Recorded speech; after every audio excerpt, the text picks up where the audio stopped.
ሴቶች ናቸው።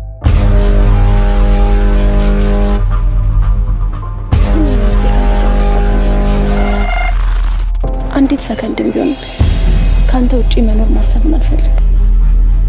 የሌሊት ከዋክብቶች ሲወጡ አይን ገልጦ የማይዙ ሴት ልጅ አንዳንዴ ውስብስብ ነች አይደለም? አንተ እሷ የምትፈልገውን ነገር እንኳን አታውቅም።